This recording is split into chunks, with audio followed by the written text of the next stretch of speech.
Shalom, bom dia, mulher de fé, mulher de Deus, abençoada. Glória a Deus por todas as coisas, amém? Estamos aqui no livro da Universidade da Vida, voltamos para a semana 5, que é após o encontro, né?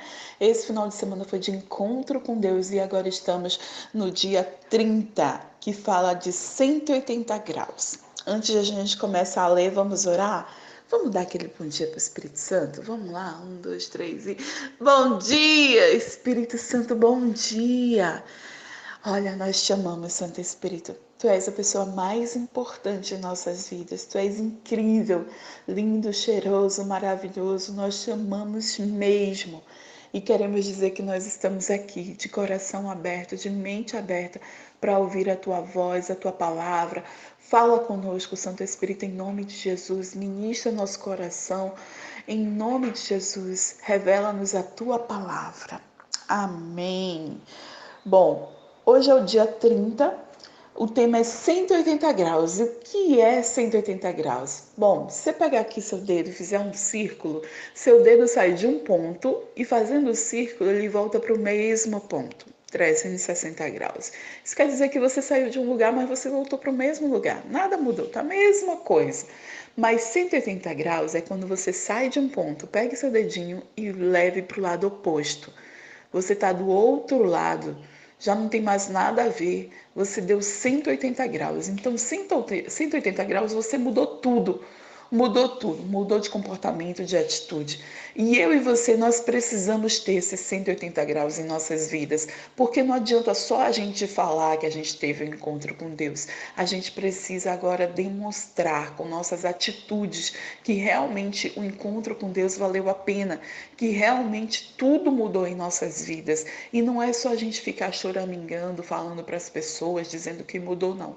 Precisa provar, e isso a gente prova no dia a dia, com as atitudes. Quando você está ali diante da adversidade, você vai dar de cara com o problema e agora a sua atitude vai ser diferente. Já não vai ser mais de desespero, de maluquice, de rodar baiana, não. Agora você tem uma atitude santa. Diante do problema, você pede ajuda para Deus e ali você vai de mãos dadas com o Senhor. Amém?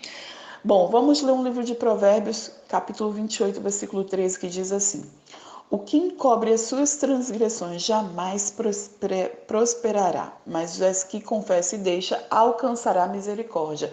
Eu lembro, né, porque a gente viu durante o encontro a história de Davi. Enquanto ele não confessava o pecado dele, o que ele tinha feito com Betseba, o que ele tinha feito com Urias, ele ali é como se os ossos adoeciam, como se ele tivesse ali tendinite, tantos nites ali, porque doía mesmo, doía nos ossos, na alma dele, doía no corpo físico também. E aqui Salomão está falando que enquanto a gente não confessa e deixa, é isso que acontece, a gente não prospera. A gente viu que a primeira coisa que aconteceu com Davi foi as finanças dele foram atacadas. Mas quando a gente confessa e deixa esse pecado, a gente alcança a misericórdia do Senhor e tudo muda. Então, Salomão está falando aqui de 2 requisitos para a gente alcançar a misericórdia do Senhor. Eu e você, nós precisamos disso, da misericórdia do Senhor em nossas vidas. E a primeira coisa é quando a gente confessa o pecado. Então, assim, não se justifique, não fique dizendo, ai, Deus, me perdoa, você sabe como eu sou, né? Ai, acabei de ter um encontro, então, assim, ainda é muito recente, ainda sou nova convertida, ah, Deus, você sabe, né? Eu não posso agora entregar todo o meu dízimo, não, porque tem isso para pagar, a gente está numa pandemia, e olha, Deus, você sabe, né? Eu tive que ir lá, eu tive que pecar, eu tive que fazer atitude sexual, beijar e sexo e tudo, porque a carne é fraca, né? Não dá mais para ser assim.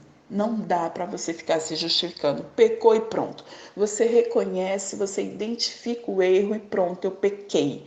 Então, esse é o primeiro ponto. Não se justifique. Não fique com ladainha. Não fique querendo convencer Deus de nada. Deus já sabe de todas as coisas, inclusive o que está no seu coração. Então, assim, não se justifique. Não fique falando historinha, não. Simplesmente você confessa o pecado e aparta-se dele, se afasta dele. E isso é conhecido como arrependimento. E o arrependimento, ele significa justamente isso, mudança de pensamento e de atitude. Não se trata apenas de fazer uma oração bonitinha, de chorar na presença de Deus.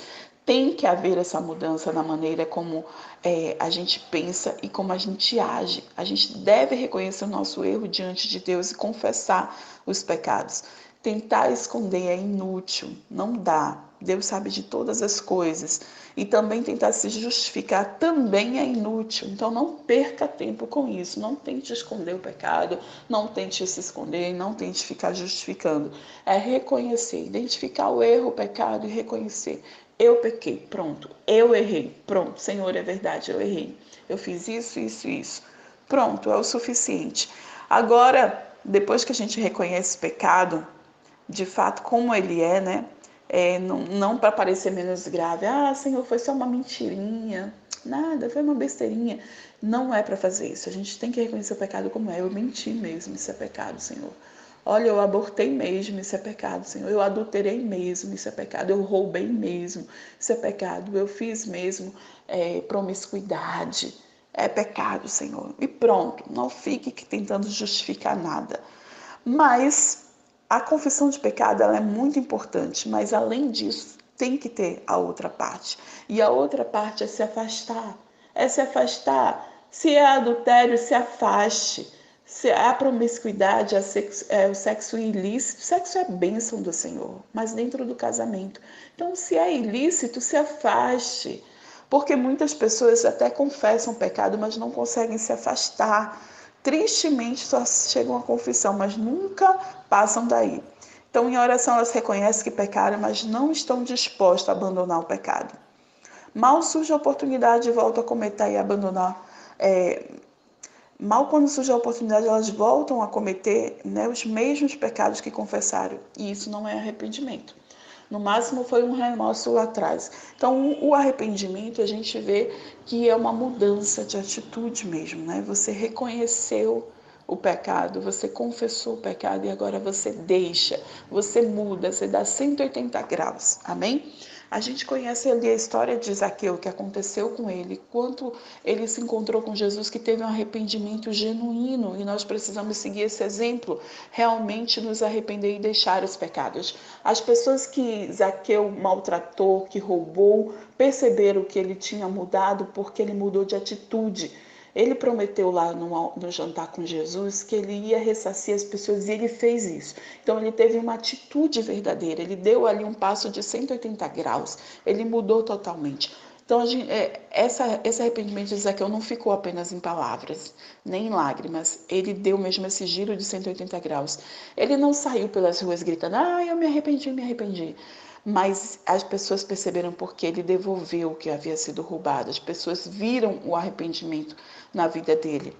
Então, eu e você, nós precisamos ter essa atitude de arrependimento. Amém? Bom, no Viva a Lição, você precisa fazer uma árvore bem frondosa e colocar frutos ali de arrependimento. De tudo que você se arrepende, faz uma árvore bem bonita e faz esses frutos lá. Lembra a lição, seu arrependimento deve ser evidente a todas as pessoas. Estude a palavra Salmo 53 e Provérbios 30, que eu vou ler agora mesmo, e à noite eu vou ler Atos 18 e 19. Deus abençoe grandemente seu dia. Em nome de Jesus, não se justifique mais, confesse o pecado e se arrependa. Se afasta do pecado, se afasta da mentira, da corrupção, da promiscuidade, do sexo ilícito, da desonestidade, de tudo que te afasta de Deus. Em nome de Jesus. Amém?